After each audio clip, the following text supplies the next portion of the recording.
but we are also going to talk about other things about homeopathy. So does there is a cure for PCOS and PCOD?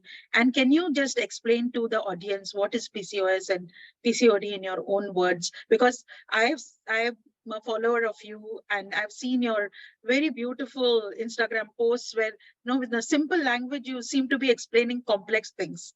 So I'm also looking forward to understanding that.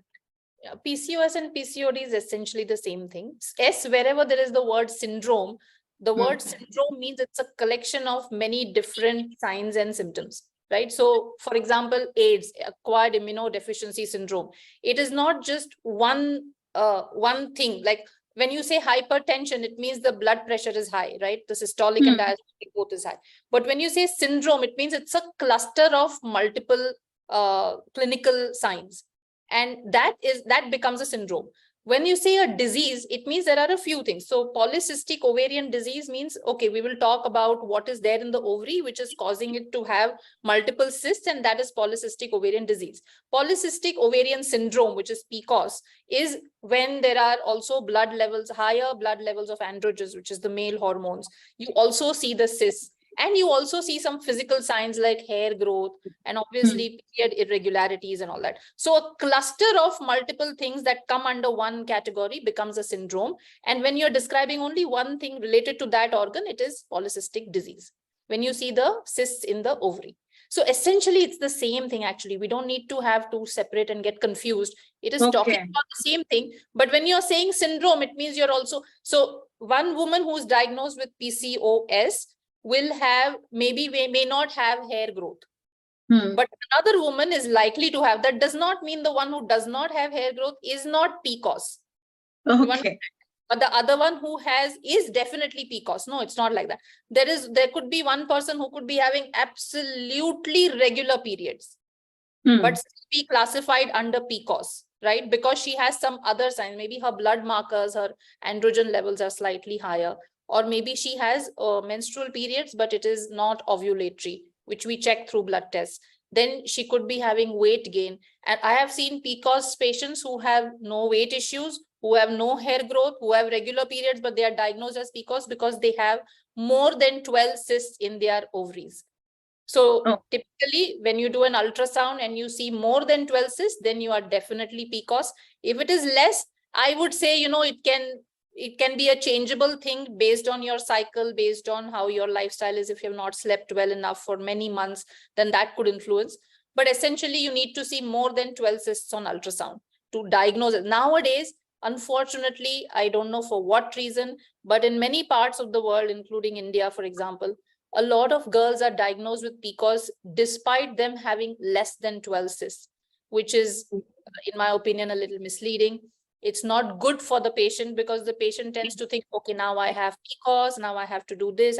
And they may take drastic measures, which they don't need to take. So you have to have at least two opinions, and you have to have, a sound physician guiding you for this. Right. Right. Thank you so much for that. I'm so happy that Janelle is already putting questions. And audience, please, in few times, the floor will be open for you to ask questions to Dr. Manjari.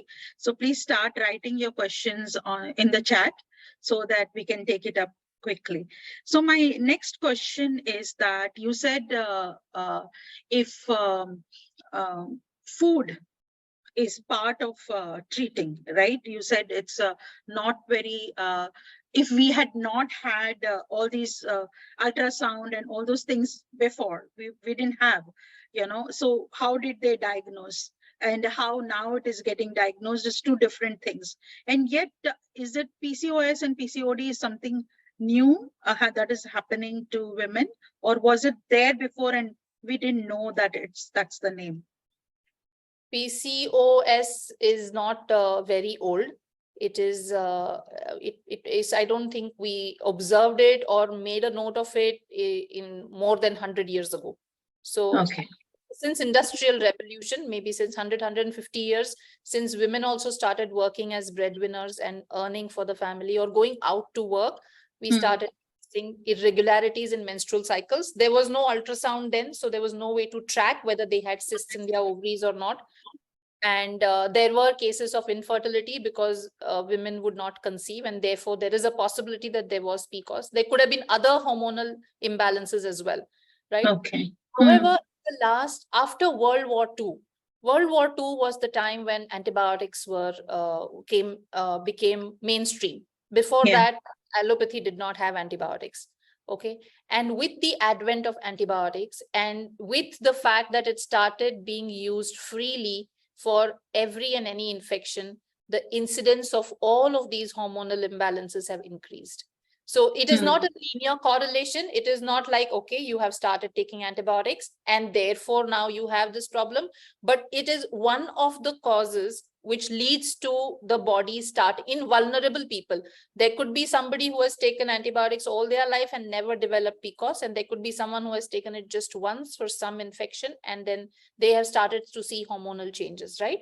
So we need to understand that a lot of these factors become our environmental factors. We tend to think of environmental factors as, okay, there's a weather change, it is too hot, too cold, or diet has changed, eating junk food. No, environmental factors includes the fact that you take chemical medicines, the fact that you're exposed to more radiation than before, and then also what you eat. Okay. Yeah. I So understand that. to answer in short, after World War II, we observe more of these incidences because there is a way to track it also now. So there, with the advent of equipment in medical diagnostics, it started to become apparent. I understood PCO for the first time when I was 13 years old, when my cousin went on an exchange program to the US, and she started developing hair on her chin. So when she came back first, she told us, I have been diagnosed with something known as PCOS, and it is quite a horrendous disease because I will never be able to have children. And I got a fright. That was my first time listening to what PCOS is. And I thought it happened only in the US. I didn't think it happened in India, right? So that was my first. And then, of course, when I studied medicine is when I understood it in great detail. Thank you for that example. Even when